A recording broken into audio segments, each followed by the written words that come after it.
Review session ആണെന്ന്. അപ്പൊ ഇന്ന് ഞങ്ങളൊരു മലയാളം പടം കാണാൻ പോയത് മരണമാസ്.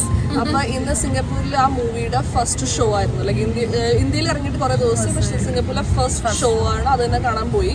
അപ്പൊ ഈ മൂവി കാണാൻ പോണതിന് മുമ്പ് we saw lot of promotion videos and interviews where ടൊവിനോയും ബേസിലും കൂടി ഇങ്ങനെ ഒരുമിച്ചിരുന്നുള്ള ഇന്റർവ്യൂസ് ആണ് കണ്ടത്.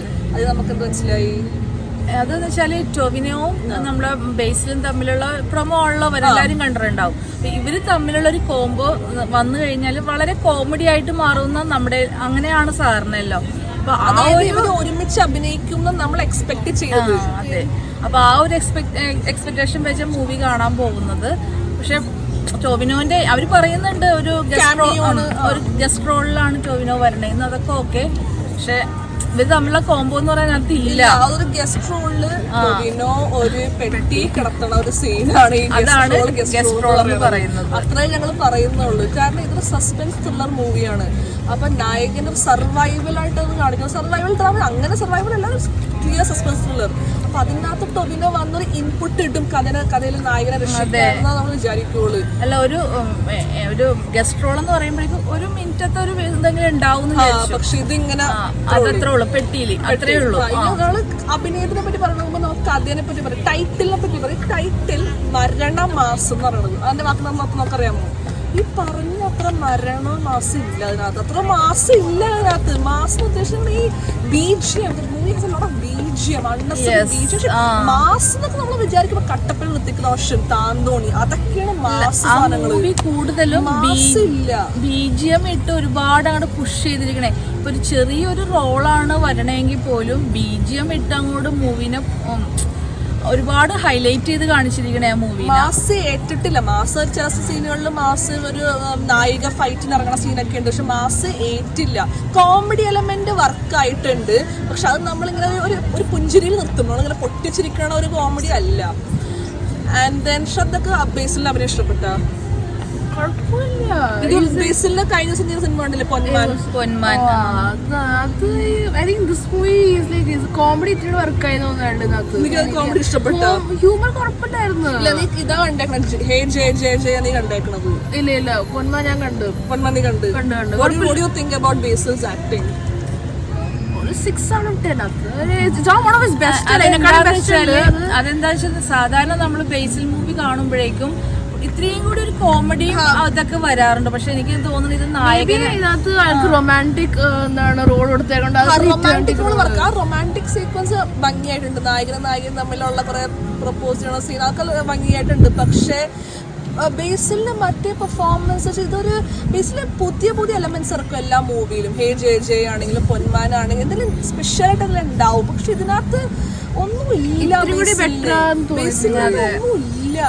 പിന്നെ കൂടെ നിൽക്കുന്ന സൈഡ് റോളുകളാണ് ഈ മൂവിയുടെ ഇത്രയും വരെ സക്സസ് ഈ മൂവി കിട്ടിയിട്ടുണ്ടെങ്കിൽ അതിന് കാരണം സൈഡ് റോൾ അഭിനയിച്ച ആളുടെ പേരെന്താ? സുരേഷ് കൃഷ്ണ ഏറ്റവും ബെസ്റ്റ് ആയിട്ടുണ്ട്. പുള്ളിയാണ് ആ ഫിലിമിനെ നമ്മൾക്ക് കൂടുതൽ ആ മൂവിനെ ഒന്ന് വലിച്ചുകൊണ്ട് പോണത്. സുരേഷ് കൃഷ്ണയുടെ പെർഫോമൻസ് അടിപൊളിയായിട്ടുണ്ട്, അത് നന്നായിട്ടുണ്ട്. പിന്നെ ബേസിലിന്റെ കാര്യം പറയുന്നത് ഇതുപോലെ നമ്മൾ ഇതിനു മുമ്പ് കണ്ട മൂവിയിൽ വെച്ച് നോക്കുമ്പോൾ ഈ മൂവിയിലേക്ക് വരുമ്പോൾ അത്രയ്ക്ക് അങ്ങോട്ട് പെർഫോമൻസ് ഓക്കെ ആയിട്ടില്ല. അത് കോമഡി ആണെങ്കിലും സീരിയസ്, പുള്ളി 2 കഥാപാത്രം ഒരുമിച്ച് കൈകാര്യം ചെയ്യാൻ കഴിവുള്ള ഒരാളാണ്. സീരിയസും കോമഡിയും കൂടി ഒരു കോംബോ എടുക്കുന്ന ആളാണ്. പക്ഷെ ഇതിനകത്ത് വന്നപ്പോഴേക്കും അതത്ര വർക്ക്ഔട്ട് ആയിട്ടില്ല എന്നതുപോലെ എനിക്ക് തോന്നി. ബോറില്ല. നമ്മളിങ്ങനെ എന്താവും എത്ര കഥ എന്ന് പറയുന്നത് എന്തായാലും ഒരു സസ്പെൻസ് ത്രില്ലറാ. അത് എന്താവും അതുകൊണ്ട് നമ്മൾ ഇരിക്കും. പക്ഷെ കഥ അവസാനം ഒരു സർക്കിളിൽ കറങ്ങി കഥ നിൽക്കും. ഗസ് ചെയ്യാൻ പറ്റുന്ന എൻഡിങ് ആണ്. പിന്നെ വേറൊരു കാര്യം കഥയിൽ പ്രത്യേകിച്ച് സിനിമയിൽ പ്രത്യേകിച്ച് ഇത് ഇന്നത്തെ കാലഘട്ടത്തിൽ ഇറങ്ങുന്ന ഒരു സിനിമ പോലത്തെ ഒരു കഥയല്ല. ഇന്നത്തെ കാലഘട്ടത്തിൽ കൂടുതൽ എന്താ വയലൻസ്, ക്രൈം ത്രില്ലർ. ഇന്നത്തെ ഇപ്പൊ എമ്പുരാൻ ഇറങ്ങി, ബസൂക്ക ഇറങ്ങി, പൊന്മാൻ ഇറങ്ങി. അങ്ങനെ ഇന്നത്തെ കാലഘട്ടത്തിലുള്ള സിനിമകളെ പോലത്തെ പഴയ കാലത്തെ ഒരു സിനിമാഘട്ടത്തിലെ പോലത്തെ ഒരു കഥയും അതിന്റെ ആക്ടിങ്ങും കാര്യങ്ങളും പഴയ കാലത്തെ ഒരു സിനിമകളെ പോലെ എനിക്ക് തോന്നി. ഒരു റിപ്പീറ്റഡ് മൂവി ആയിട്ട് എനിക്ക് തോന്നി, പഴയ കാലത്തെ ഒരു മൂവി ആയിട്ട് തോന്നി. ഇന്നത്തെ കാലത്ത് ഇങ്ങനത്തെ സിനിമ എന്തൊരു OTT മൂവിയായിട്ട് നമുക്ക് തോന്നിയില്ലേ?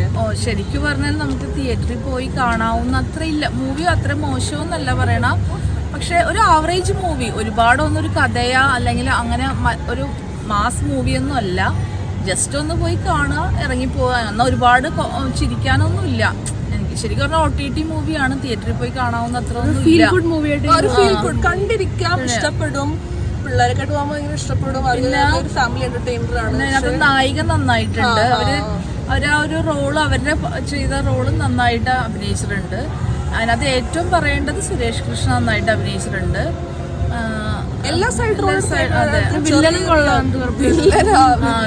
ഇത് കോമഡിയാണ്. എനിക്ക് തോന്നി വേറൊരു വില്ലൻ റോൾ എന്ന് പറയുമ്പോൾ ആ മൂവിയിൽ ഏറ്റവും ഹൈലൈറ്റ് തന്നെ ആ വില്ലന്റെ ഒരു കഥാപാത്രമാണ് ആ കഥ വലിച്ചോണ്ട് പോകുന്നത്. അപ്പൊ ഇത്രയും കൂടി ഒരു സീരിയസ് ആയ ഒരാളെ എടുക്കായിരുന്നെന്ന് ഞങ്ങൾക്ക് തോന്നിയത് കണ്ടപ്പോഴേ. വില്ലേജ് അറ്റ്മോസ്ഫിയർ അത്ര ഒരു അങ്ങനത്തെ ഒരാളെ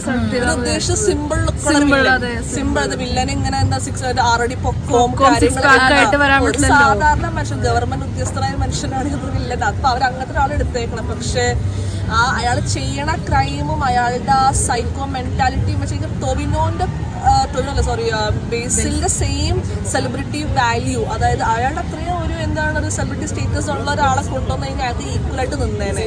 വില്ലനും നായിക്കും തമ്മിൽ ഒരു എന്താണ് ഒരു ഫ്ലക്ച്വേഷൻ ഉണ്ട്, അവിടെ വേരിയേഷൻ ഉണ്ട്. അതുകൊണ്ട് ഞാൻ വില്ലന്റെ ആ ഒരു കഥാപാത്രം ഏറ്റില്ല. Maximum but they could have just taken someone else, but overall it's a good movie. I would recommend everyone to watch it, but it's not like spectacular onalla. Everyone can watch average it. movie. Yeah, average movie. ഒരു പ്രാവശ്യമൊന്നുമില്ല, ശരിക്കും പറഞ്ഞാൽ തിയേറ്ററിൽ പോയി കാണാവുന്ന അത്രയൊന്നും ഇല്ല. അപ്പൊ ഞങ്ങൾ റിപ്പീറ്റ് ചെയ്ത് പറയാന്ന് വെച്ചാൽ പ്രമോ ടൊവിനോവും ബേസിലിന്റെ ആ ഒരു കോംബോ കണ്ടിട്ടാണ് എല്ലാവരും പോകുന്നത്. പക്ഷെ അങ്ങനെ ഒരു കോംബോ അതിനകത്ത് ഇല്ല മൂവിയിൽ. ജസ്റ്റ് ബേസിൽ മൂവി ആവുമ്പോഴേക്കും അത് കുറച്ച് കോമഡി വരുമല്ലോ, ആ കോമഡി ഇതിനകത്തുണ്ട്. പക്ഷെ പൊട്ടിച്ചിരിക്കാവുന്ന അത്ര കോമഡിയും ഇതിനകത്തില്ല. സങ്കടപ്പെടുത്തിയത് മാസ് ഇല്ല, കാരണം ഞാൻ മാസ് കാണാൻ വേണ്ടി പോയത്. I like all these mass movies where there's heroism, there's fast songs and things. പക്ഷെ ഇതിനകത്ത് അങ്ങനെ ഒന്നും ഇല്ല. അങ്ങനത്തെ പടത്തിൽ ഹീറോസും കാണിക്കാൻ പറ്റില്ലല്ലോ. ടൈറ്റിൽ മരണമാസം ആയതുകൊണ്ട് ഞാൻ വെച്ചാൽ മരണമാസം അതാ കോമഡി ഇട്ടാന്ന് തോന്നുന്നു. പക്ഷെ സിനിമയും കഥയും തമ്മിൽ ഇണങ്ങിയില്ല. അത് ടൈറ്റിലും കഥ തമ്മിൽ ഇണങ്ങി. പിന്നെ കുറച്ച് ഫാമിലി അറ്റാച്ച്മെന്റ് ആ മൂവിയിൽ വരുന്നുണ്ട്. എന്താണ് അച്ഛനും മകനും തമ്മിലുള്ള ഒരു നല്ല ഇമോഷണൽ, അങ്ങനെ കുറച്ച് ആ തുടക്കം മുതൽ അവസാനം വരെ. ഇപ്പൊ നമ്മൾ പണ്ടത്തെ CID മൂസയൊക്കെ ഉണ്ടല്ലോ, അതിന്റെയൊക്കെ ചെറിയൊരു വേർഷൻ ആയിട്ടാണ് ഈ മൂവി വരുന്നത്. അപ്പൊ അതിന്റെ ഇടയിൽ ഇങ്ങനത്തെ കുറച്ച് ഇമോഷണൽസ് വരുന്നുണ്ട്. ശ്രദ്ധയുടെ ഫേവറേറ്റ് മൂവി അടിയവരും അതേപോലെ ഓട്ടവും ചാട്ടവും ബഹളവും ശരിക്കും അടിയപ്പരെ കുട്ടമണി. I agree with you. പിന്നെ എന്താന്ന് വെച്ചാൽ ഈ പറഞ്ഞ BGM ഇട്ട് തകർത്തേക്കണേണ് ആ മൂവി. ഒരു ആവശ്യമില്ലാതെ കുറെ സ്ഥലങ്ങളിൽ ബേസിലെ ഏതൊരു സൈഡ് റോളിനെ കാണിക്കുമ്പോഴും ബേസിലെ കാണിക്കുമ്പോഴും ഒക്കെ BGM ഇട്ട് തരാം. അപ്പൊ തിയേറ്ററിലാകുമ്പോ അതിന്റെ എഫക്ട് കൂടിയോണ്ടായി നമുക്ക് കുറച്ചും കൂടി ഓക്കെ ആയിട്ട് തോന്നണം, ഇമ്പാക്ട് കിട്ടണം. അത് ഓവറായിട്ട് എനിക്ക് തോന്നിയുള്ളു. BGM ഇട്ട് അങ്ങോട്ട് ഒരുപാട് ഓവറാക്കി കളഞ്ഞതൊക്കെ. ഒരു ആവറേജ് മൂവി.